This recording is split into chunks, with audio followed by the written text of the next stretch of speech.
नमस्कार साथियों, स्वागत और अभिनंदन आप सभी का। साथियों, जो जिला दर्शन की सीरीज चल रही थी, आइए उसी को बढ़ाते हैं आगे। और आज जिस जिले के बारे में चर्चा करेंगे वो है साथियों आपके बीकानेर जिला। देखिए, आपके एग्जाम की दृष्टि से बीकानेर के जिले से जो संबंधित इम्पोर्टेंट और महत्वपूर्ण फैक्ट है, आइए उनको जानते हैं। सबसे पहले साथियों, जिस जिले के बारे में हम पढ़ रहे हैं बीकानेर, उसका प्राचीन नाम क्या है? तो याद रखिए, बीकानेर जो जिला है इसका प्राचीन नाम है आपके जांगल प्रदेश। और जांगल प्रदेश को ही पहले कहा जाता था जोहियावाटी। और जब ये जांगल प्रदेश हुआ करता था तब इसकी राजधानी थी अई छतरपुर। और वर्तमान के अंदर अई छतरपुर कहलाता है आपके नागौर। याद रखिए, तो डायरेक्ट आपको पूछा जाए कि बीकानेर का प्राचीन नाम क्या है? जांगल प्रदेश। जांगल प्रदेश को ही पहले कहते थे जोहियावाटी। और जांगल प्रदेश की राजधानी कौन सी है?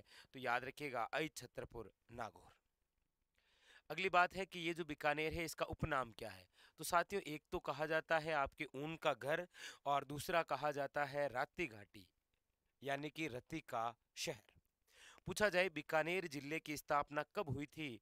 तो याद रखिएगा 1488 ईस्वी के अंदर, और वो भी किस अवसर पर? आखा तीज के अवसर पर। इसीलिए आप पढ़ते होंगे कि बीकानेर जिले में आखा तीज के अवसर पर एक महोत्सव मनाया जाता है जिसका नाम क्या है?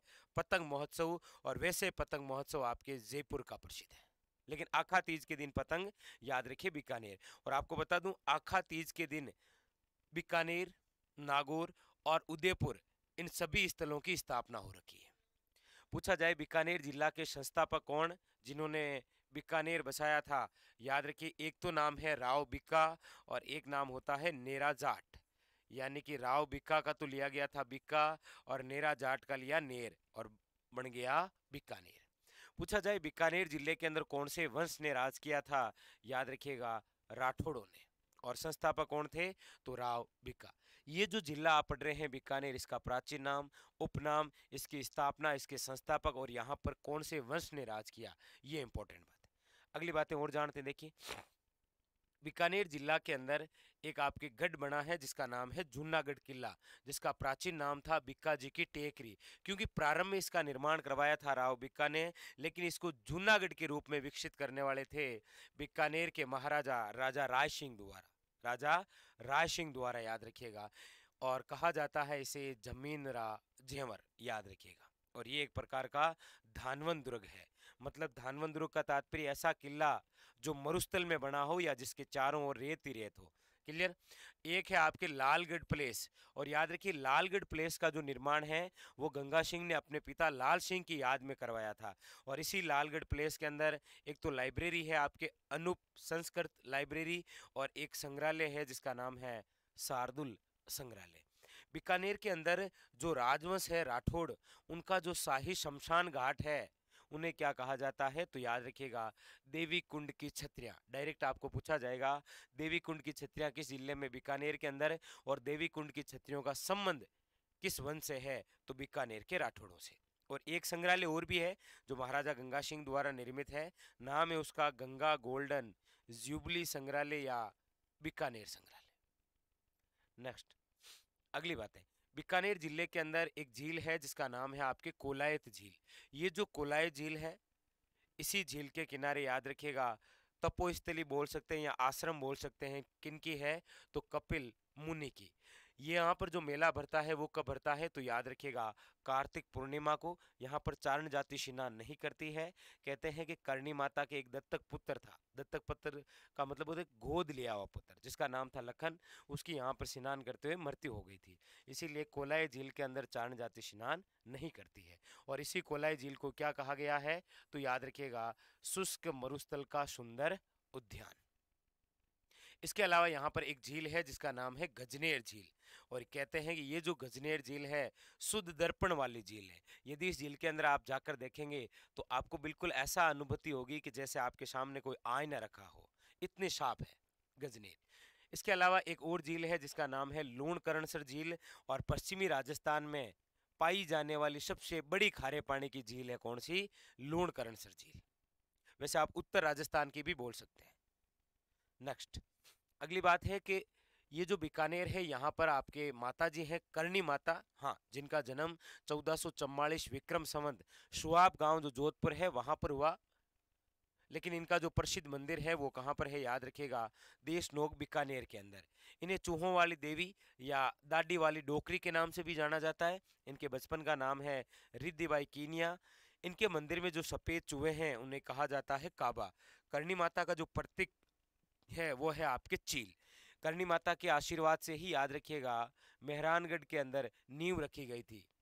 किनके द्वारा? करणी माता के द्वारा। उसके अलावा बीकानेर के अंदर एक जैन मंदिर है जिसका नाम है भांडासर जैन मंदिर, जिसका निर्माण भांडासा एक व्यापारी है इसके द्वारा करवाया गया।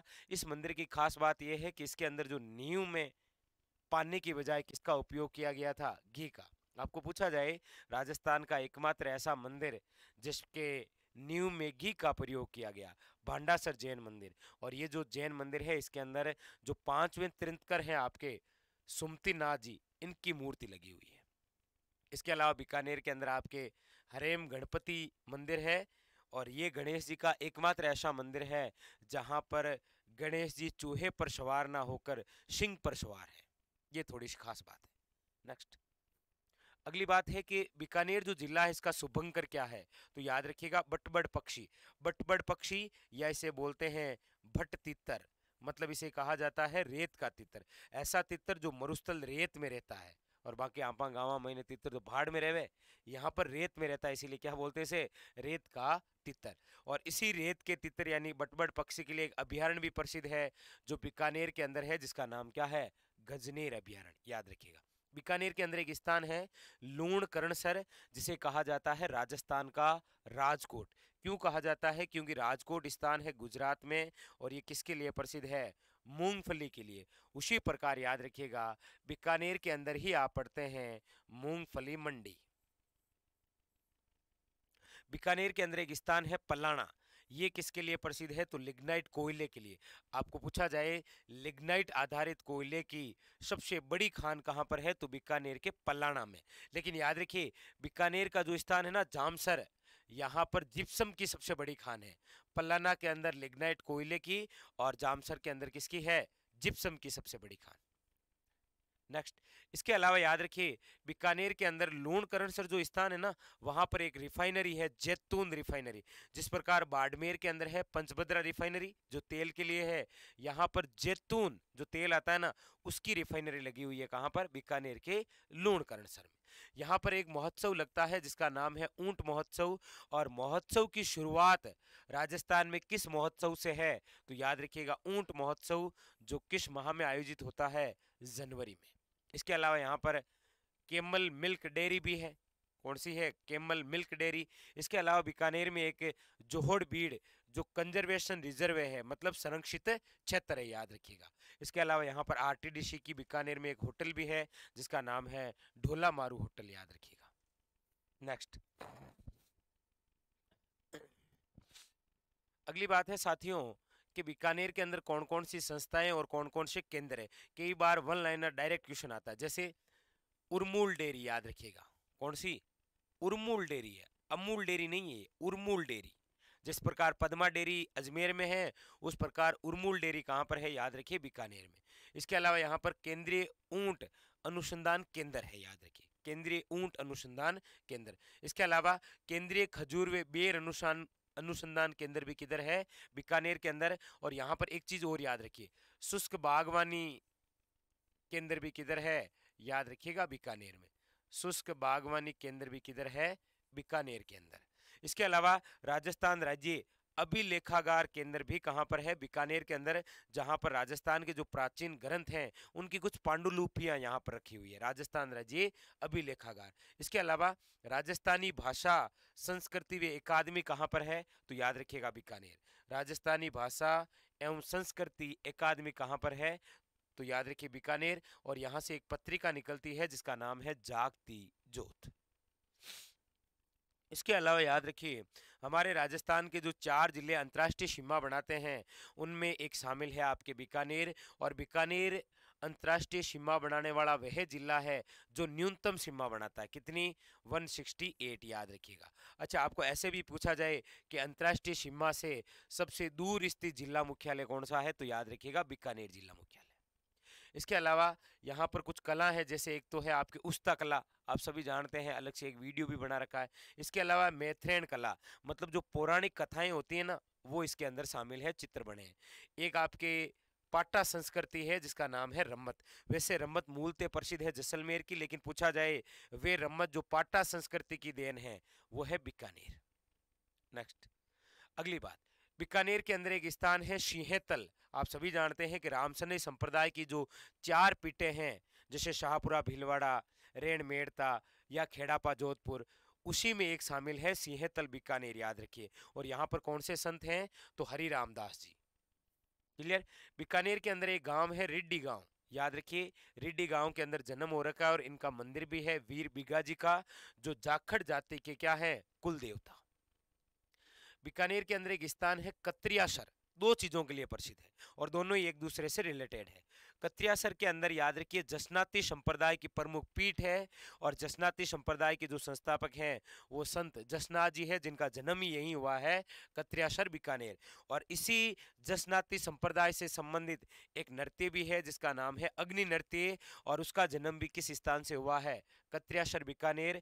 और अग्नि नृत्य करते समय फतेह फतेह आपके जयघोष होता है, जिसके अंदर कहते हैं कि नग्न पांव होकर जो नृत्य किया जाता है वो कौन सा है, अग्नि नृत्य। अगली बात और अंतिम बात, अब बीकानेर के अंदर कुछ हवेलियां हैं, जैसे रामपुरिया की हवेलियां, बछवातों की हवेलियां, कोटरी की हवेलियां या फिर डांगा की हवेलियां, ये कुछ हवेलियां। एक स्थान है जहां पर संत जाम्बोजी द्वारा विष्णु संप्रदाय की नींव रखी गई थी, वो स्थान है सम्राथल, जहां पर उन्होंने 20+9 क्या दिए थे, नियम। उसके अलावा याद रखिए 33 करोड़ देवी देवताओं का मंदिर है आपके कहां पर, बीकानेर में। आप मुझे कमेंट करके ये जरूर बताइएगा 33 करोड़ देवी देवताओं की साल किस जिले में, जितने देख रहे हैं सारे कमेंट करेंगे 33 करोड़ देवी देवताओं की साल।